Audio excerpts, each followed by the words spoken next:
આજે 12 ફેબ્રુઆરી અને સોમવાર બરાબર. ફરીથી એક નવો વિડીયો એટલે કે 13 ફેબ્રુઆરી મંગળવાર માટેના એનાલિસિસનો લઈને આવી ગયો છું તમારી સામે. તો વિડીયોને લાસ્ટ સુધી જોજો, કારણ કે બહુ અગત્યની ચર્ચા પહેલાં તો આપણે કરી લઈએ છીએ કે આજે શું ડેટા આવ્યા. 2 દિવસથી આપણે આગળના વિડીયોમાં વાત કરીએ ડેટા આવવાના છે બરાબર. આજે તો ઇન્ડિયાના ઇન્ફ્લેશન ડેટા, મેન્યુફેક્ચરિંગ અને industrial production data, manufacturing production data બરાબર. આ ઇમ્પોર્ટન્ટ ડેટા આપણે આજે 5:30ની આસપાસ જોવા મળ્યા છે બરાબર. વાત કરીએ તો આજે માર્કેટમાં એક ઉપરના લેવલ ઉપરથી ઘણું બધું સેલિંગ નીચે સાઈડ તરફ જોવા મળ્યું. અને વાત કરીએ તો બેંક નિફ્ટીમાં 1.65% જેવું બેંક નિફ્ટીમાં અને 1.41 જેવું પિન નિફ્ટીમાં, સાથે નિફ્ટી 50માં 0.80 જેવું 80% જેવું ડાઉન મોમેન્ટ જોવા મળ્યું છે. ઘણા બધા લોકો વાત કરી રહ્યા છે કે માર્કેટ અહીંયાથી નીચે જશે, માર્કેટ રેપ થઈ ગયું છે, માર્કેટમાં સેલિંગ પ્રેશર જોવા મળી રહ્યું છે. કશું જ નથી, જસ્ટ સ્મોલ કેપના પ્રોફિટ બુકિંગ છે. એનું એકમાત્ર કારણ છે કે જે એફઆઈઆઈ ફોર ઇન્વેસ્ટર છે ને, ઇન્ડસ્ટ્રીયલ ઇન્વેસ્ટર, એ લોકો ઉપરના લેવલ ઉપર પ્રોફિટ બુકિંગ કરી રહ્યા છે. એનું કારણ એ છે કે આજે ઇન્ડિયાના ઇકોનોમિક ડેટા આવવાના હતા અને સેમ ટુ સેમ કે જે મેજર છે યુએસના ડેટા એ આવતીકાલે સાંજે બરાબર 7 વાગે જોવા મળશે. આ બંને વસ્તુને લઈ અને જે લોકોને ઓલરેડી પ્રોફિટમાં હતા ને તે ઉપરના લેવલ ઉપર પોતાનું પ્રોફિટ બુક કરી રહ્યા છે બરાબર. તો આપણે જાજો સમય ના લેતા આગળ વાત કરીએ. પહેલાં તો આપણે ડેટા ઉપર નજર નાખી લઈએ. તો ફર્સ્ટ વાત કરીએ તો ઇન્ફ્લેશન તમને મને બધાની ખ્યાલ જ છે કે બહુ અગત્યની વસ્તુ છે માર્કેટ માટે અને ઇન્ડિયા માટે. હવે જે આપણો વાય ઇન્ફ્લેશન રેટ આવ્યો છે ને જાન્યુઆરીનો, એ જોઈએ 5.1 આવ્યો છે, જે અંડરલાઈન દેખાય છે બરાબર. પ્રીવિયસ છે ને 5.69 હતો અને ફોરકાસ્ટ એટલે કે એવું હતું કે 5.2 સુધી પેલી આગાહી થતી હતી. આપણી ભાષામાં ગુજરાતીમાં ફોરકાસ્ટ એટલે આગાહી બરાબર, કે 5.2 આવી શકે આવું નિર્ધારિત કહેતા હતા. જે આપણે તજજ્ઞ લોકો હોય ને એવું માનવાનું એવું હતું 5.2, એની જગ્યાએ 5.1 બેસ્ટ વસ્તુ છે. આ વસ્તુ ખરેખર માર્કેટ માટે, બુલિશ મૂવ માટે બહુ ફાયદાકારક છે. આને ધ્યાનમાં રાખીને આપણે જે કોલ આપ્યો હતો, એ કોલ કયો આપ્યો હતો એ પણ હું તમને આગળ બતાવીશ, ગ્રુપમાં આપ્યો હતો બરાબર. હવે વાત કરીએ ઇન્ડસ્ટ્રીયલ પ્રોડક્શન ડેટાની, તો એ પણ 2.8ની આશા હતી, એની જગ્યાએ 3.8 આવ્યો. આ એક પોઝિટિવ ન્યૂઝ છે. સાથે જ મેન્યુફેક્ચરિંગ પ્રોડક્શન બરાબર, એ 2.5ની આશા હતી, એની જગ્યાએ 3.9 જોવા મળ્યો. આ પણ એક અગત્યનો અને ઇમ્પોર્ટન્ટ પોઈન્ટ છે. ત્રણે ઇન્ડિયા માટે પોઝિટિવ છે. પોઝિટિવ ન્યૂઝ માર્કેટમાં જોવા મળ્યા છે. આજે જે બેરિશને જોવા મળી હતી ગઈકાલે જોવા નહીં મળે. હું કહું છું જ્યાં સુધી મારે એવું માઇન્ડ કામ કરે છે ત્યાં સુધી કાલે ગેપઅપ જોવા મળશે માર્કેટ. કારણ કે યુએસમાં કોઈ એવી જો પ્રોબ્લેમ ના જ આવે, યુએસ ઓલરેડી પોઝિટિવ ચાલે છે. ડાઉ ઝોન, નેસ્ડેક, S&P 500 બધા ઓલ ટાઈમ હાઈ ઉપર છે પોતાના લેવલ ઉપર. તો ત્યાંથી ઉપર જઈ શકે અને જે એનું કોઈ ન્યૂઝ આવવાના છે પોઝિટિવ જ આવશે. એના લીધે આજે ત્યાં પણ માર્કેટ બુલિશ જોવા મળશે, જેના કારણે સવારે આપણે 100 થી 150 પોઈન્ટ ગેપઅપની આશા રાખીએ છીએ બરાબર. આ એક આપણે અંદાજ લગાડી શકીએ, કારણ કે આ કોઈ ફિક્સ ના હોય કે રાત્રે ન્યૂઝ આવી જાય તો તમે કાલે પાછા કોમેન્ટ કરશો કે ના 100 થી 150 પોઈન્ટ ના ખુલ્યું. પણ ન્યૂઝ ના આવે કોઈ નેગેટિવ તો 100% સવારે ગેપઅપ મળશે આપણે બરાબર.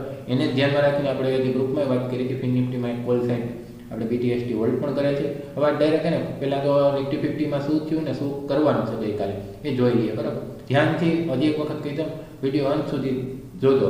ઇન્ટ્રાડે ટ્રેડિંગ શીખવું હોય તો આ વસ્તુ જરૂરી છે. થોડુંક તમને ટફ લાગશે, થોડુંક લેંગ્વેજમાં ભાષામાં પ્રોબ્લેમ થશે, ધીમે ધીમે આવડી જશે બરાબર. કોઈ વસ્તુને તમે તાત્કાલિક છોડી દેશો તો મને નહોતું આવડ્યું ને તમને નહીં આવડે બરાબર. હવે કાલે એક મેં લેવલ આપ્યું હતું કે 21,650 બરાબર અને 21,730.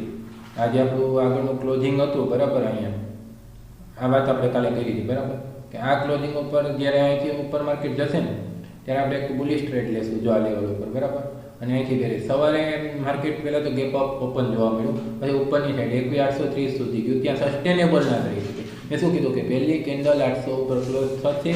ધ્યાનથી સમજો, કાલે આ વસ્તુ વાપરી હતી મેં શબ્દ કે 800 ઉપર ક્લોઝ થશે, પ્લસમાં એની કેન્ડલનો હાઈ બ્રેક, જો ગ્રીન કેન્ડલ બનશે ને એનો હાઈ બ્રેક થશે તો આપણે બુલિશ જશું. સેમ થયું નહીં. પછી આપણે બેરિશ ટ્રેડ લીધો. બેરી ટ્રેડ એટલો પ્રોપર લાગતો નહોતો, કારણ કે બિહારના જે ન્યૂઝ ચાલી રહ્યા હતા એને સાપેક્ષ લઈને આપણે ટ્રેડ ના બન્યો. એની જગ્યાએ આપણે ફિન નિફ્ટીમાં કોલ સાઇડ ટ્રેડ લીધો હતો ને એમાં 20 પોઈન્ટ જેવો મોમેન્ટ કેપ્ચર કર્યું હતું બરાબર. ત્યાર પછી આપણે વેઇટ એન્ડ વોચ કર્યું, કારણ કે મેં કીધું હતું કે જ્યાં સુધી બિહારના જે આજે પેલું હતું ન્યૂઝ ઇલેક્શનને રિલેટેડ જે સીએમ વાળા બરાબર કે નીતિશ સાહેબ અને સામે જે બી હતા એ આરજેડી ને જેડીયુનો જે પ્રોબ્લેમ હતો સોલ્વ ના થાય ત્યાં સુધી માર્કેટમાં કોઈ આપણે કોલ કે પુટ લેશું નહીં, એને ધ્યાનમાં રાખીને જ આપણે કામ કરતા હતા બરાબર. આપણે લાસ્ટમાં એક હીરો ટ્રેડ લીધો હતો, એમાં એપ્રોક્સિમેટ આપણે ડબલ પ્રોફિટ જોવા મળ્યો હતો. 7 રૂપિયાના ભાવે લીધો હતો અને 15 રૂપિયાના ભાવે સેલ કર્યો હતો. એ મિડ સીપીમાં લીધો હતો બરાબર, કારણ કે મિડ કેપમાં કોલ સાઈડ આપણે મુવમેન્ટ મળી ગઈ. લાસ્ટમાં આપણે ફિન નિફ્ટીમાં કોલ. ગઈકાલે શું કરશું? ગઈકાલે ને 21,570 ની નીચે જાય અને જો એક રેડ કેન્ડલ નીચે ક્લોઝ થાય 21,570 ની અને ઈ કેન્ડલનો લો બ્રેક થાય એટલે ડાયરેક્ટ બેરિસ બેસી જવાનું નીચેની મૂવ માટે. ફર્સ્ટ ટાર્ગેટ આપણે ડાયરેક્ટ 21,500 અને ત્યાર પછી 21,450 સુધી તમારે ટેન્શન ફ્રી કાલે નીચેની સાઈડ પુટ બાય કરીને બેસી જવાનું છે. ક્લિયર એન્ડ કટ બરાબર. હવે વાત કરીએ ઉપર, તો ઉપર એને જોવા મળશે ગેપઅપ. મારા અંદાજ પણ ઉપર ગેપઅપ જોવા મળે ને 660 ની ઉપર, સાંભળ્યું, 660 ની ઉપર ને 700 સુધી. આ રેન્જ ઉપર 700 ઉપર જોયો ગેપઅપ મળ્યા પછી 700 ઉપર જો એક ગ્રીન કેન્ડલ ક્લોઝ થાય અને ઈ કેન્ડલનો હાઈ બ્રેક થાય, સાંભળજો, ઈ કેન્ડલનો હાઈ બ્રેક થાય તો આપણે બે બુલિશ ટ્રેડ લેશું. પહેલું ટાર્ગેટ આપણે 21,730, બીજો 21,780, ત્રીજો 21,830 સુધી આપણે કામ કરશું. આ મુવમેન્ટ આપણે કાલે મળી શકે બરાબર. નિફ્ટી વાત કરીએ ને બેંક નિફ્ટીની, તો 1 સેકન્ડ. બેંક નિફ્ટીમાં આમે મેં તમને પહેલાથી કીધું હતું બેંક નિફ્ટી એને પ્રોપર ટ્રેપ ઝોનમાં છે, ક્યાંય નથી જવાનું. આ ટ્રેપ ઝોનમાં છે ત્યાં આપણે બેંક નિફ્ટીમાં ટ્રેડ નહીં કરી, ભલે 2% તૂટે, 3% તૂટે, આજે 1.65% જેવું તૂટ્યું છે, ગમે એટલું તૂટે, આપણું જ્યાં સુધી ટ્રેપિંગ ઝોનમાં ક્લિયર એન્ડ કટ નીચે આપણે ક્લોઝિંગ નહીં મળે ત્યાં સુધી નહીં. આજે ક્લોઝિંગ ક્યાં મળી તમને? 44,800 ની ઉપર. આ ક્લોઝિંગ આપણા માટે એટલી એવી નથી કે આપણે ફૂટ સાઈડ પીટીએસટી લઈને જઈએ કે કાલે આપણે ફૂટ સાઈડ ટ્રેપ, કાલે ફરીથી શું જવાનું ગેપ અપ ઓપન મળીને 46,200 ના ટાર્ગેટ માટે જાશું, જઈ શકે. આપણે આમાં ટ્રેડ નહીં કરીએ જ્યાં સુધી 46,200 અને 44,800 ની વચ્ચે માર્કેટ છે ત્યાં સુધી બરાબર. Clear and cut. આજે પણ મારું એ જ વ્યૂ છે. વાત કરીએ ને fin nifty, fin nifty bank નિફ્ટીની સાથે જ ચાલે છે. થોડીક વેરિએશનેસ હતી આજે ફિન નિફ્ટીમાં વધુ પડતી. એક જો વાત કરીએ ને તો સવારથી કન્ટિન્યુ વેરિએશનેસ જોવા મળી કે આપણે ટ્રેડ કેપ્ચર નહોતા કરી ગયા. આપણે બુલિશ ટ્રેડ ફર્સ્ટ કેન્ડલ ઉપર જ પકડ્યો હતો અને 20 પોઈન્ટ કેપ્ચર કર્યા હતા બરાબર. ત્યાર પછી જો કન્ટિન્યુ સેલિંગ જોવા મળ્યું હતું. તો ફિન નિફ્ટીમાં જે મેસિયમ ઇલેક્શનના જે પ્રોબ્લેમ હતો બિહાર વાળો એના કારણે ટ્રેડ લીધો હતો. લાસ્ટમાં જો ફિન નિફ્ટીએ 19,987 ની આસપાસ ક્લોઝિંગ આપ્યું છે. આપણે 20,000 નો કોલ હોલ્ડ કરીને ગયા છે બરાબર. સવારે જો 20,000 ની આસપાસ ગેપઅપ મળે ને, એટલે 20,000 ની આસપાસ ગેપઅપ મળે ને એક કેન્ડલ 20,000 ની ઉપર સસ્ટેન થાય બરાબર, અને પછી 20,040 ક્રોસ કરી લઈએ કેન્ડલ, એટલે ડાયરેક્ટ આપણે 20,170, હા 20,170 માટે આપણે એટલે ફિન નિફ્ટીમાં ટ્રાય કરશું. અને કાલે આપણે એન્ડમાં ફિન નિફ્ટીમાં 0.0 લેવાની પણ ટ્રાય કરશું બરાબર. આપણે ગ્રુપમાં અપડેટ મળી જશે. ફિન નિફ્ટીમાં સેલિંગ માટે જવું હોય ને ફૂટ સાઈડ તો 19,830 ની નીચે આપણે પ્રોપરલી એક કેન્ડલ રેડ કેન્ડલ ક્લોઝ થાય અને એનો લો બ્રેક કરે તો આપણે જઈ શકશું. અને આપણો ફર્સ્ટ ટાર્ગેટ રહેશે 19,700 બરાબર. આ ટાર્ગેટ સુધી આપણે ફિન નિફ્ટીમાં બેરિશનેસ જોવા મળી શકે. મારા અંદાજ પ્રમાણે કાલે એટલી બેરિશનેસ જોવા નહીં મળે, કારણ કે ઓલરેડી માર્કેટમાં જે કરેક્શન આવી ગયું છે, બીજા કોઈ ખરાબ ન્યૂઝ છે નહીં. અત્યારે જે બી ન્યૂઝ મળ્યા પોઝિટિવ મળ્યા. જોઈએ ગ્લોબલી યુએસ અત્યારે શું કરે. વાત કરીએ કે આપણે આજે ગ્રુપમાં શું કર્યું બરાબર, એના ઉપર પણ એક નજર નાખી લઈએ. 1 સેકન્ડ.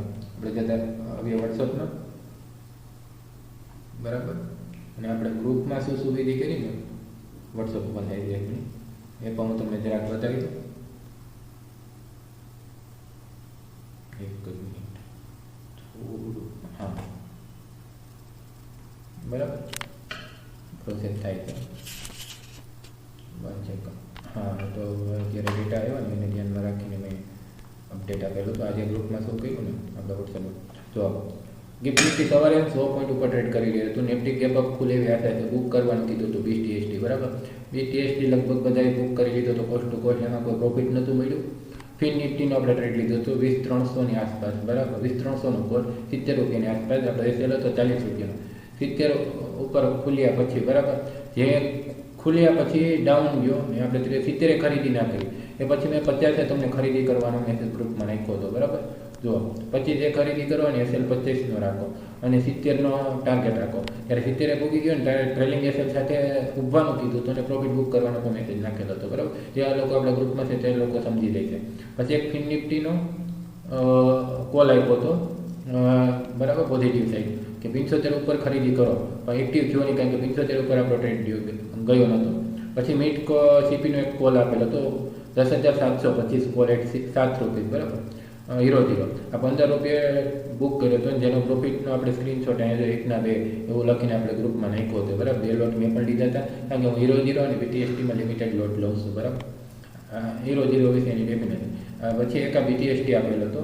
એ BTST ને આપણે 48 રૂપિયાની આસપાસ આપ્યો હતો અને તે 3 વાગ્યા સુધીમાં આઈ થિંક 67 રૂપિયા જેવો ગયો હતો અને અત્યારે 49ની આસપાસ ક્લોઝિંગ મળ્યું છે, બરાબર. આજે આપણે ગ્રુપમાં અપડેટ આપેલો હતો.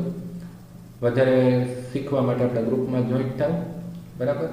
અને બાકી કંઈ અપડેટ હશે તો યુટ્યુબના માધ્યમથી ડેલી હું તમને જણાવતો રહીશ. ચેનલને સબસ્ક્રાઈબ કરી લો. ચેનલમાં જય સોમનાથ એટલું લખીને કોમેન્ટ કરતા જાઓ, લાઇક કરતા જાઓ. ઘણું બધું શીખવા મળશે મારી ભાષામાં, મારા માઇન્ડ પ્રમાણે, મારા નોલેજ પ્રમાણે જે બી મને આવડશે હું તમને શીખવાડીશ આપણી ભાષામાં, બરાબર. અને ગ્રુપમાં જોઈન્ટ થવા માટે નીચે વોટ્સઅપ નંબર આપેલ છે, એમાં જય સોમનાથ મેસેજ લખીને નાખીજો. ગ્રુપમાં જોઈન્ટ થઈ શકો છો તમે, બરાબર. મળીશું કાલ નવા વિડીયો સાથે, નવા અપડેટ સાથે. ત્યાં સુધી મારા ફરીથી એકવાર તમને જય સોમનાથ.